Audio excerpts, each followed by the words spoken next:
So I've entitled this lecture as the history of the universe before Abraham, and subtitled it From Creation to New Creation.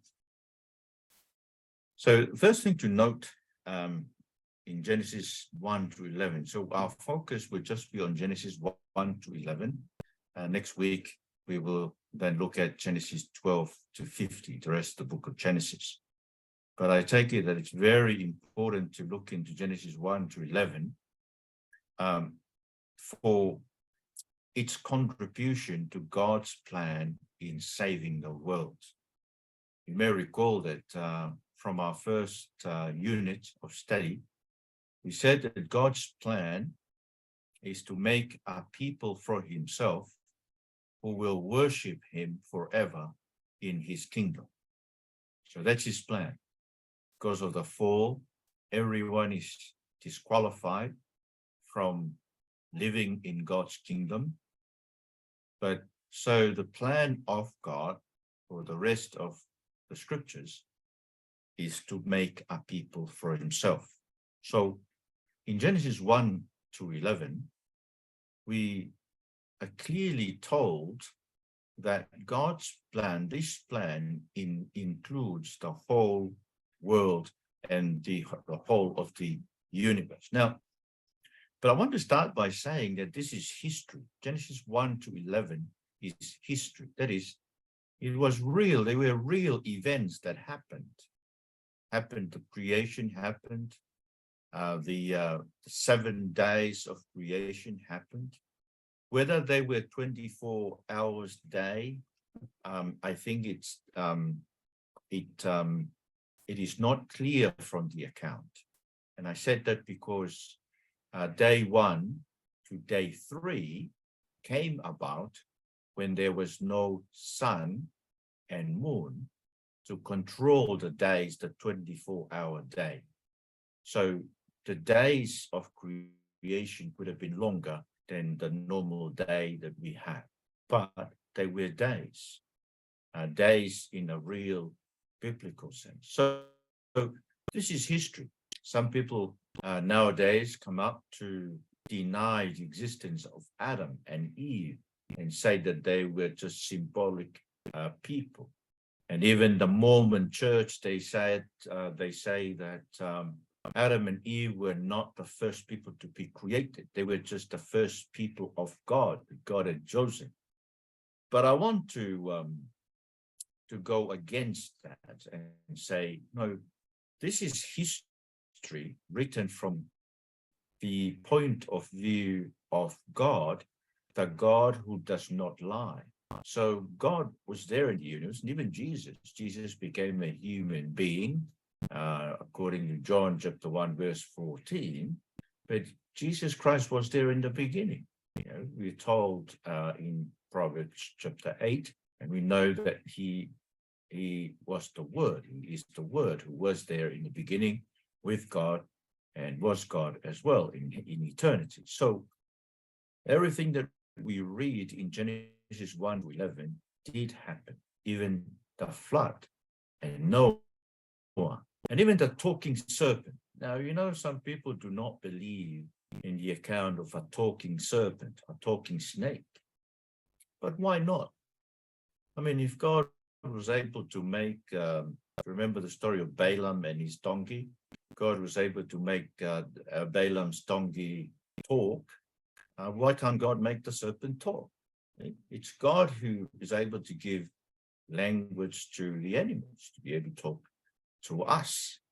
And so I want you to start by believing that everything you read in Genesis 1 to 11 happened. The Tower of Babel happened.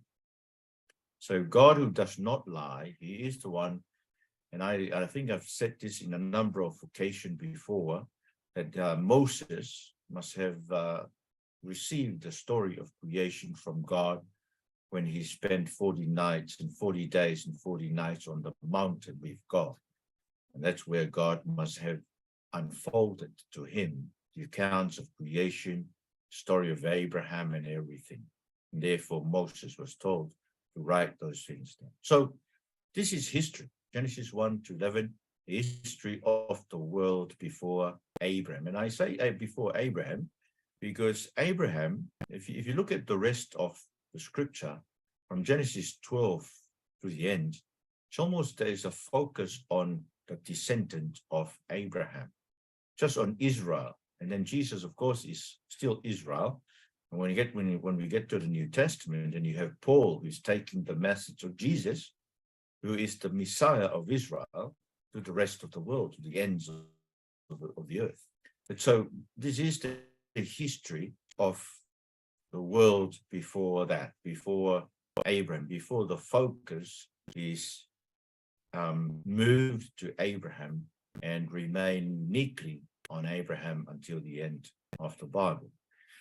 And I should say that this history, Genesis 1 to 11, is the key to understanding all other history of the world. So if you were to read the history of Rome and the rise and fall of Rome, this is the history. Genesis 1 to 11 will tell you all the characteristics of why Rome eventually fell, because, of sin, all kinds of conflicts. You read the story of the origin of conflict in Cain and Abel, and sin, of course, is the real essence of conflict in the world. And so this history in Genesis 1 to 11 is the key to understanding all other history, including the history of your own life. Look at your own life, the story of your own life. The only way in which you can understand, your sinfulness and the way in which God had come to help you and to rescue you is that you see that God had been in work ever since the beginning to make a people for himself, and he has chosen to include you and me through Jesus. So Genesis 1 to 11 tell us of God's plan to save for him a people to worship him in his kingdom forever, that this plan includes the whole world. But also, Genesis 1 to 11 tell us that all people, in fact, all of creation need to be saved. We all need to be saved. Why? Because of the fall. So even though the focus from Genesis 12 to Revelation 22, or even Genesis 12 to Malachi 4, to the end of the Old Testament in our Bibles, even though the focus is only on God's people, on Israel, the descendants of Abraham, Genesis 1 to 11 is there to tell us and to remind us throughout the story of the Bible that God's plan for saving a people for himself and for his kingdom includes all of creation. Now we come to the main divisions of Genesis 1 to 11.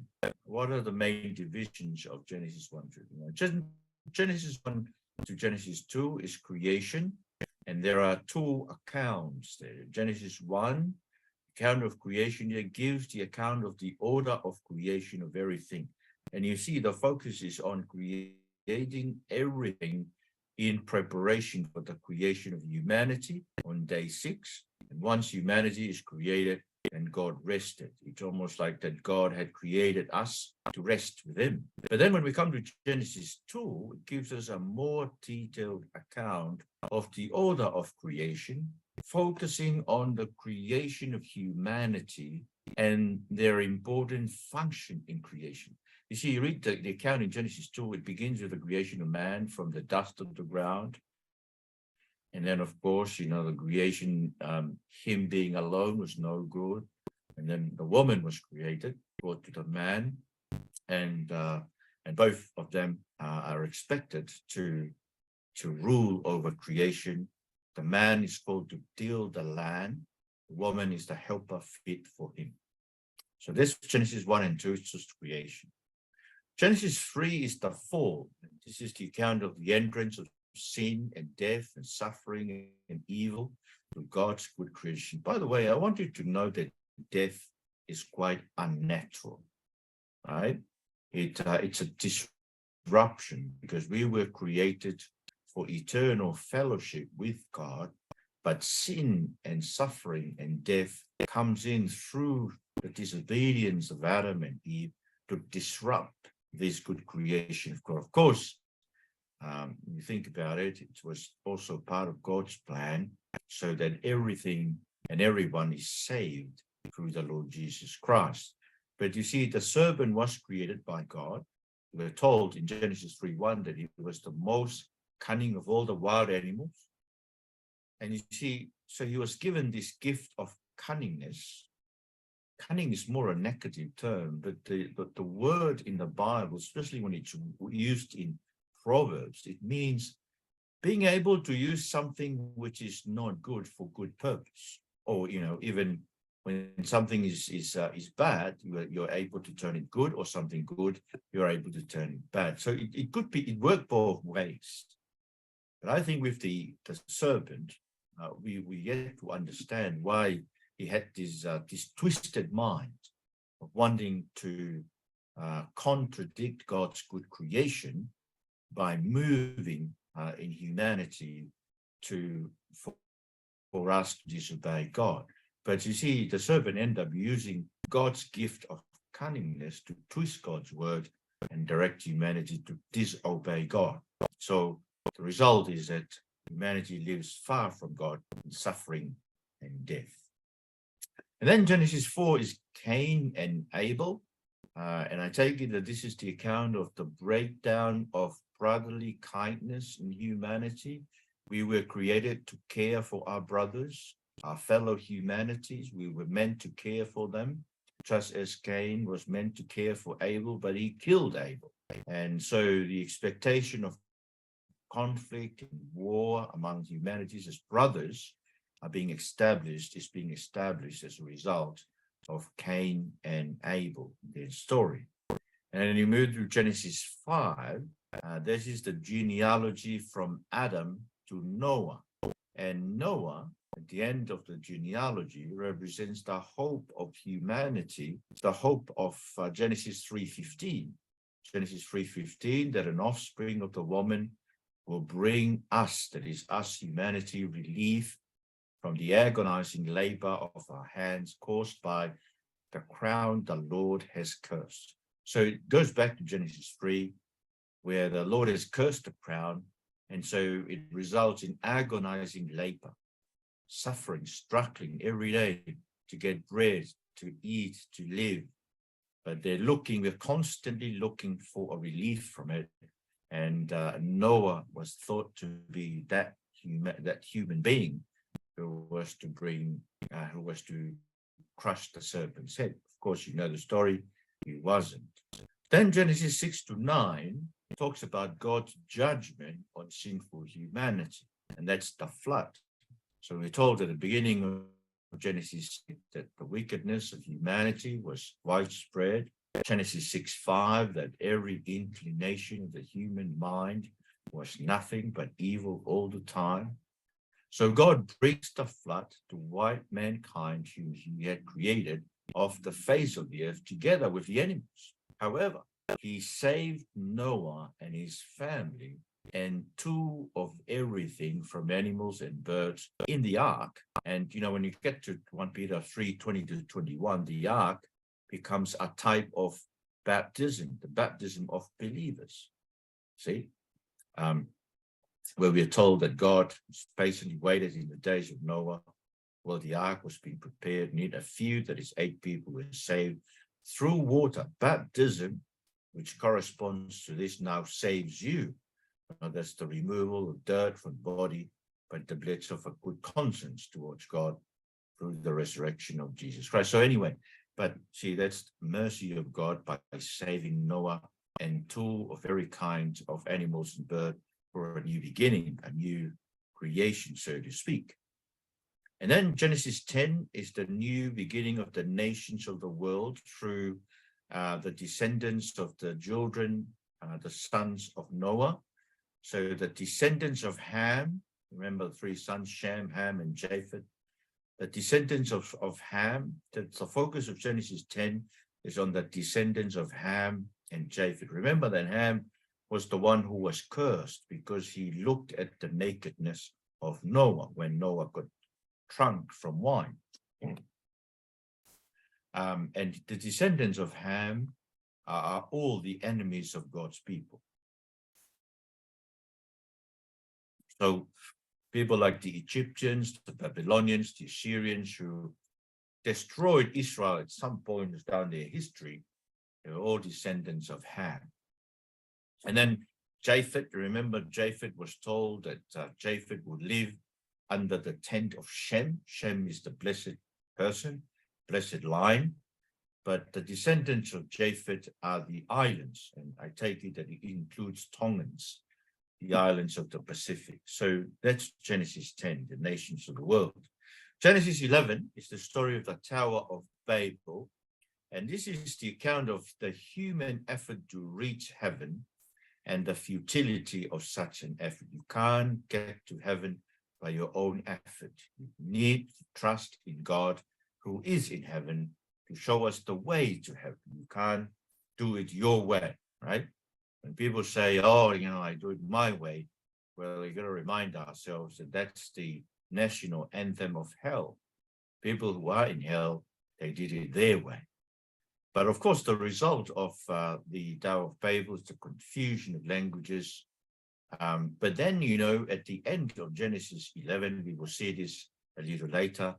At the end of Genesis 11 is the hope of the new creation in the descendants of Shem. From Shem to Abram. Abram is a descendant of Shem, the blessed line. The next thing to say on Genesis 1 to 11 is the creation of the universe. Now, God creates by means of his word all of the universe. And so that means everything in the universe are servants of God. This is why our God is called the God of hosts. I think this is one of the translations that we've lost, but he's the Lord of hosts, especially in the Old Testament. Okay? He is Yahweh Shevaot in the Hebrew. But it means he's the Lord who's got these armies, and that is his armies is everything in the world. They are the servants of our God. Everything in nature, everything in the universe. Remember in Isaiah 40, we're told that every evening, so this evening in Hawaii or in Fiji, here in Sydney, God has called in the stars by name, each one, billions of stars. God knows them by name. You see, this is how powerful our God is. Every star is a servant of our God. And so this is why, it's such a great privilege to have God to be for us. Paul says God is for us. He is for us in Christ. And therefore, it's like having the boss of the most powerful organization in the world as your friend. And it's a friend whom you can go to and ask anything, any time of the day, through prayer. See, this is the great blessing, the great privilege of being the people of this God. Everything in creation is subservient to him. Also, we must remind ourselves that God creates from nothing. Of course, when you go to the account of evolution and all that stuff, they always assume that there was something in the beginning, and then there was a great big bang, and that sort of thing goes on. But it's just, it just doesn't make sense, just illogical. It doesn't fit in with everything that we know logically that happens in the world. When do you see a big explosion bringing order into the world? Every time there is an explosion, the result is always disorder. The result is always destruction. And yet science, on the other hand, is willing to say that the Big Bang that brought the universe is totally different from our experience of big explosions that happen in the world. So it just serves to show the futility of humanity's thinking and how we always we always try to find an excuse not to believe that God brought everything to being by his will. He created everything from nothing. And then, of course, in the creation account, we see the sovereignty of God himself when it says, and God said, let there be, and it was so. You see, it's like a man who's saying, do this, and it happened, right?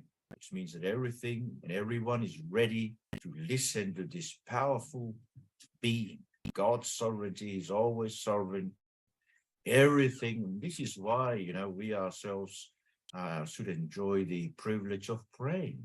We pray to a God that Jesus said before we even pray, he knows what we want. But we come to tell him because it gives him glory. You see, when you ask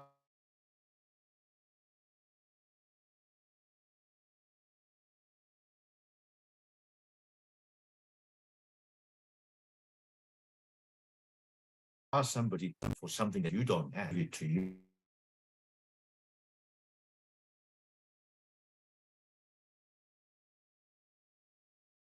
And our God is a love, and you will find knocking.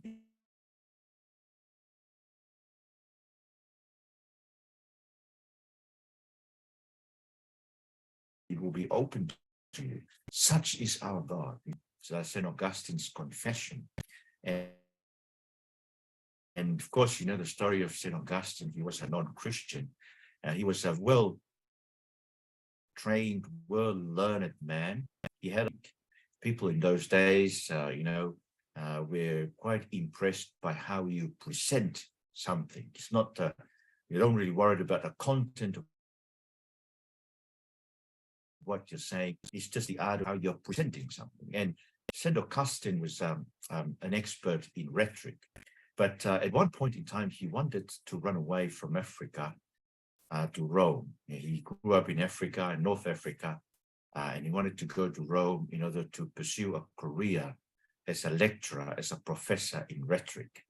And his mom, Monica, was praying for him to become a Christian.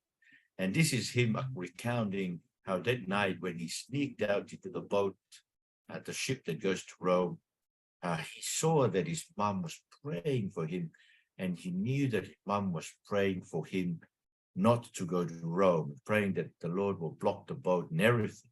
And then St. Augustine said that God must have seen and heard the prayer of his mom and said, I will let him go to Rome, because by going to Rome, it will fulfill his mom's wish for him to be saved. And it was true. So sometimes God will do that. God is always entering our prayers, sometimes not in the way we want it, but he does answer our prayer in accordance with his own will. And it is a great comfort to us to know that God listens to our prayer. Now, when God say, and he saw everything he created and it was good, what is good means? See, there is nothing else to compare these things with. But how does God know that it was good? Well, for God, for something to be good is for that thing to be in conformity with his word and his will. So something's good, creation was good, because it was in total conformity to God's word and will. And so, of course, God names everything that is giving them different functions, the day and night, the stars, the moon, the fish, the animals, the land, everything is named by God, and that gives them the function and the role they play in his good creation. And then, of course, we as humanity, in Genesis 1 and 2, we are expected to live in conformity with God's word in order to enjoy God's good creation. You see, it's even now, it's even in today. If you live in accordance with God's with God's word, you will indeed enjoy God's good creation. So that's the creation of the universe. Shows God's sovereignty, creates from nothing, that everything conforms to the word of God, and therefore it was good, and therefore we ourselves are called to conform in our lives to the word of God, so that we're able to enjoy creation. Now, humanity, that's the next thing to say. Humanity is the crown of God's creation. Now, humanity is distinguished from the animals by having a distinctive relationship with God. The animals doesn't have a relationship with God. We do. We have a relationship with God because we are created in his image. You see, you think about, the great statues of all the famous leaders of the world. They put that up somewhere in order to remind people of how great they were. And sometimes they're being put up by the people who really value the leadership of such great men in history. They put up a statue. But God created us, a living being, as his image, in order to remind people that he is the ruler of the universe. So we are distinguished from the animals because we're created in his image and we have a relationship with God. That is, he is God. The reality, we are his living image. We are created equal in the image of God, but different functions. That is, the man is created first and is given the word of God to rule over creation and to teach the woman. The woman is there to be the helper fit for him. And it is through the woman that the world is to be filled with humanity, reproduced in the image of God. You see, when God says, be fruitful and multiply and fill the earth, it was going to be through the woman. And it was supposed to be painless before the fall. But because of the fall, then, suffering comes through the pain of childbirth. So we as humanity, we are responsible for tending creation in accordance with the word of God. And then, of course, we come to God's Sabbath rest. As I said before, God created us on day 6 of creation, probably towards the morning, he created the animals, and then he created us in his image. But then day 7 is God's rest. And so it's almost as if God created humanity to enjoy rest with himself, with God. So God's rest on the 7th day does not mean that God stopped working in creation. John 5:17, remember, Jesus is saying that my Father is still working and I'm working also. So God did not cease from working. He was resting, he's having a time where he would enjoy a special relationship with humanity that he had created. But also we know that God resting on this day 7 did not mean that it's, just a day 7. Yes, indeed, it almost sanctifies day 7 to be a day of rest, but it was also God establishing a place, the Sabbath rest, a place as the destiny of human being.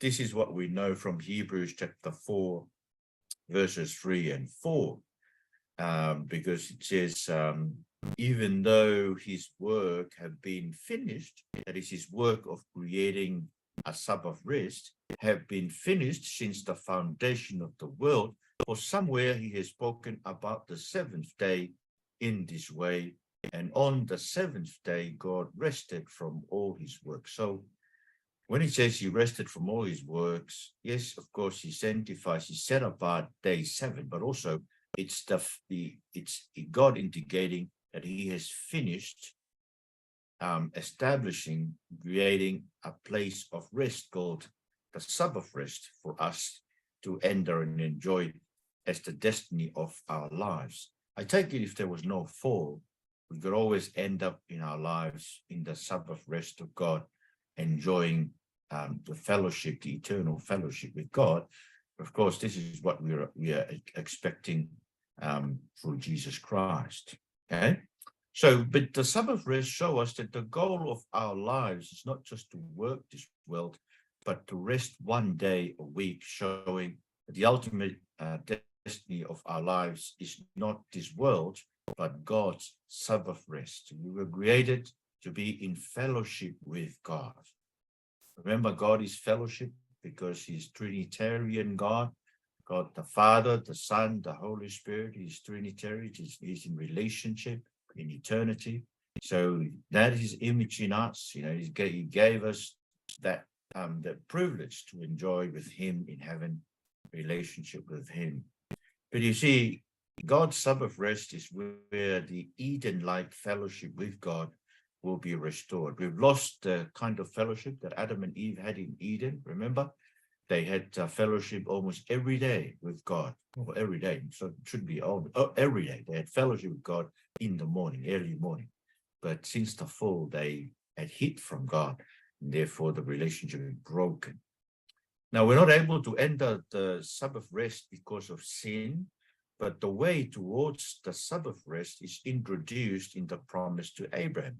See, the great nation that was promised to Abraham, which I'll see that next week, great nation is the great nation who will live under the blessing of God's Sabbath rest in the new creation. So we enter God's Sabbath rest by believing the gospel. Hebrews chapter 4, verse 1 says, therefore, since the promise to enter his rest remain, let us beware that none of you be found to have fallen short, for we also have received the good news just as they did. But the message they had, just talking about the generation in the wilderness who came from Egypt, who did not believe the gospel, the message they heard did not benefit them, since they were not united with those who heard it in faith. For we who have believed entered the rest. See, we entered the rest, the Sabbath rest, by believing the Lord Jesus Christ. Though God's Sabbath rest will be fully realized in the new creation, but we affirm our hope in living in that Sabbath rest now by keeping the Sabbath. And let me remind you, there are two main reasons for keeping the Sabbath. Exodus 20:11. You give the Sabbath. Why? Because the Lord made the heavens and the earth and the sea and everything in them in 6 days. Then he rested on the seventh day. Therefore, the Lord blessed the Sabbath day and declared holy. But then the second one is redemption. So first reason is creation. He rested on the seventh day. So we must rest on the seventh day. And redemption. Remember, this is Deuteronomy 5:15, the recounting of the law before they entered the promised land by Moses in Deuteronomy 5. And so he said, this is the reason why they should keep the Sabbath in the land. Remember that you were a slave in the land of Egypt, and the Lord your God brought you out of there with a strong hand and an outstretched arm. That is why the Lord your God has commanded you to keep the Sabbath day. You see, as slaves, we don't have rest. So God is not expecting us to work like slaves to our jobs, working 7 days a week, no rest. We should always take some time off as people have been redeemed by God in Jesus. Next thing to say about Genesis 1-11 is the relationships of humanity. So when sin ended, every relationship that God had established in Genesis 1 and 2 was broken. So sin enters the life and breaks every relationship. But you see, Genesis 1 speaks of the relationship of humanity with God, as I said before, being created in his image. Genesis 2 focuses on the relationship of the man and the woman and to one another under God. Man is created first, given the word to teach the woman, and he is to till the ground and to work it. Humanity is to rule over creation under God by obeying his word, and thus we glorify God by obeying his word. See? Through God's word, humanity is to know good and evil. So this is why we were not supposed to eat the tree of the good of and evil, because how do we know good and evil? From the word of God. We were supposed to live in accordance with the word of God, and the word of God will show us what is good and what is evil. But of course, we disobeyed. So marriage is God's gift to humanity, through which we are to fulfill our creation function under God. Okay? So those are the relationship: God, man and woman and God, Genesis 1, man and woman under God in Genesis 2.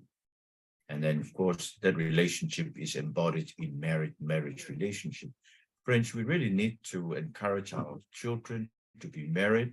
I can see that our children has been too much exposed to this culture of sexual immorality.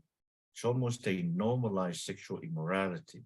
But we should keep on saying, we should never tire of saying to our kids that sex outside of marriage is not God's purpose. It will not give you the joy of what God had designed sex for.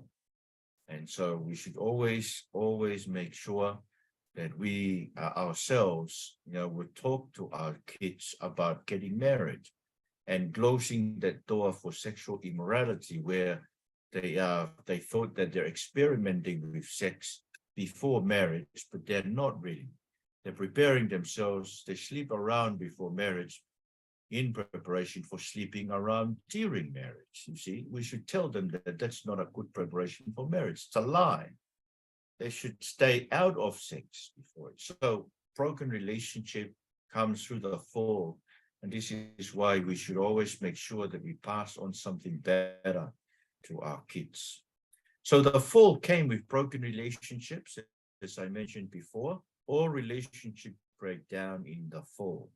Though the woman was the first to fall into sin, Adam's sin was worse because he was sinning knowingly. See, he was the one who was told not to eat the tree, but he went on and he ate after the woman.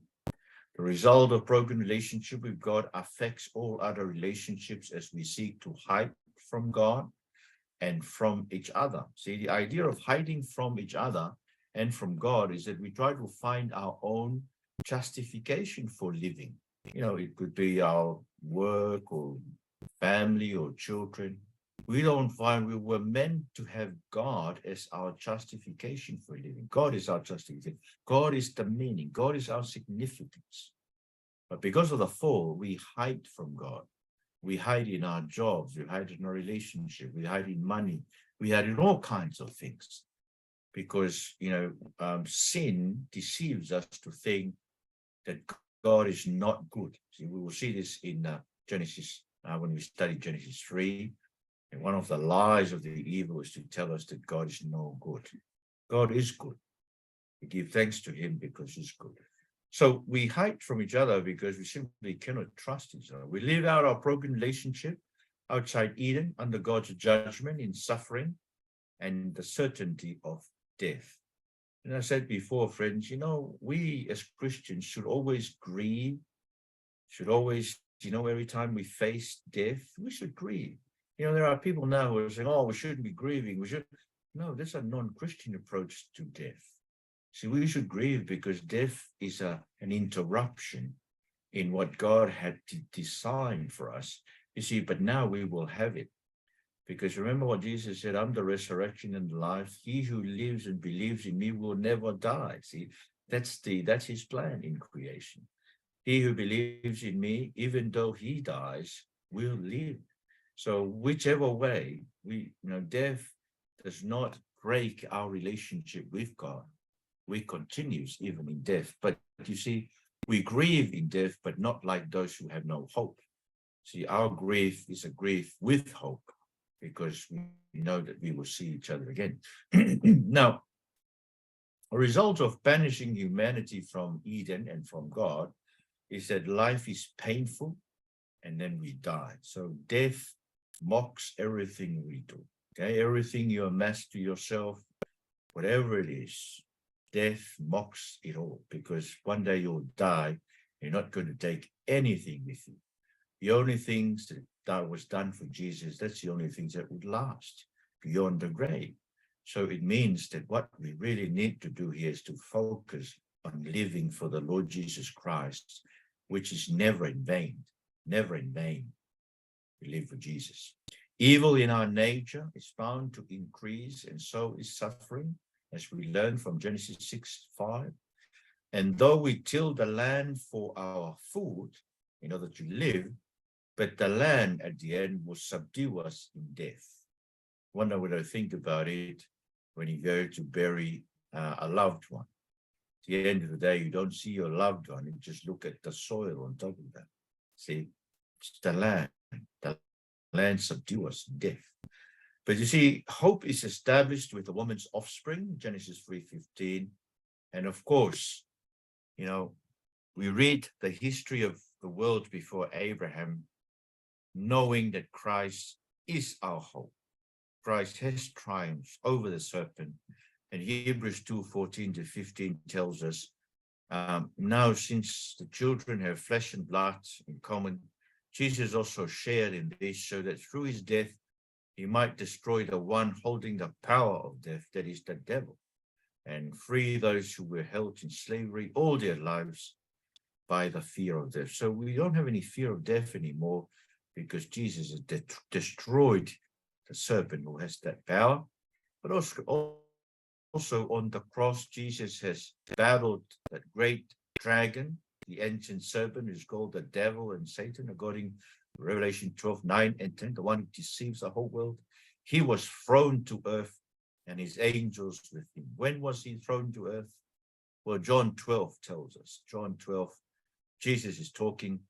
Now is the judgment of the world. Now the ruler of this world will be cast out. As for me, if I'm lifted up from the earth, I will draw all people to myself. He said this to indicate what kind of death he was about to die. See, that's when the battle against the serpent was won decisively and triumphantly. But then, of course, when you look at Genesis 1 to 11 and all the judgments of God that is being narrated, there is also signs of God's grace through all the judgments. So let me explain to you God's grace manifested in Genesis 1 to 11. In the fall, there is judgment over the man and the woman. But the grace of God is expressed through the promise of the woman's offspring who will crush the serpent. And so that's the promise that holds up the hope for humanity in Genesis 3:15. And when Cain killed Abel, so that's the second thing, where we see the judgment of God, and yet there is the grace of God. You remember Cain killed Abel and God cursed him. But then when Cain complained that his punishment is too great, then God puts a mark on Cain so he would not be killed in the world. And when we come to the flood destroys the world for the sinfulness of humanity. But then the grace of God is shown by him saving Noah and two of its kind of animals, Noah and his sons, of course, and their wives, and two of its kind of animals to restore creation. And of course, that's what happened after the flood. And then, of course, in Genesis 11, when you come to the Tower of Babel, the tower is destroyed, language is confused. But then towards the end of chapter 11, through the descendants of Shem, there is a new beginning. There is a hint on the hope of the new creation. That's what I want to finish off with tonight. That when you come to Shem's line, let me take you to that in Genesis 11, and when I want to show you this, let me show you from Genesis 5. Now, in Genesis 5, there is the records of Adam, the genealogy of Adam, and that is the line from Adam all the way to Noah. Okay, so in this genealogy, you read, say, for example, Methuselah. Methuselah is the oldest human being to have ever lived. Methuselah's life, verse 26, lasted 969 years, but then he died. Everyone dies, okay? Even though the human being who lived long enough. Did they live that long? Yes, indeed. Do you remember when Jacob went to Egypt and Pharaoh asked him, how old are you? And Jacob said, oh, I don't live as long as my forefathers, which means that his forefathers, Methuselah, must have lived long, 969 years. Jacob, of course, lived, I think, 127 years or something, and he died. But everything dies here in the genealogy of Adam. Now compare that with the genealogy of Shem at the end of chapter 11. So here is the from Shem to Abram. These are the family records of Shem. Shem lived 100 years and fathered Arphaxad 2 years after the flood. After he fathered Arphaxad, Shem lived 500 years and fathered other sons and daughters. And Arphaxad lived 35 years and he fathered Shelah. So there's no death. So Shem did not die. And then his son Arphaxad going on, and Shelah lived on, and Eber lived on, and Belek lived on, and Reu lived on, and Sheruk lived on, and Nahor, and then Terah, who fathered Abram. Okay. So here in the genealogy of Shem, there is no death. It's interesting, isn't it? And I think the Moses, who wrote this account, did it intentionally to show us that through Shem is our hope of a man or a person who would bring rest, true rest to us, who will do away with death.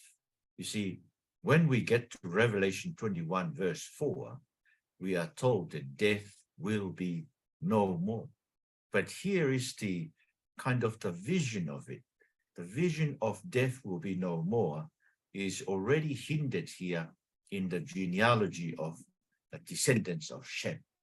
Okay, and when we come to the New Testament, we know that it's only through the resurrection of Christ that we too have the hope that one day the dead will be raised incorruptible. The dead will be raised immortal. Thank you, Lord, for enabling us to study this part of the scripture, Genesis 1 to 11. Thank you so much for all the lessons we've learned. And thank you that here we learn that your salvation plan of making for yourself a people to live and enjoy you in your kingdom, worshiping you with joy forever, it includes everyone, all the nations of the earth, even us from the islands. So, Lord Jesus, thank you that we've come to know that that purpose has come to fruition in Jesus Christ, and we ourselves have come to Jesus Christ. I pray that you continue to work your salvation purposes in our lives to make us grow to be more like Christ every day of our lives. In Jesus' name, amen.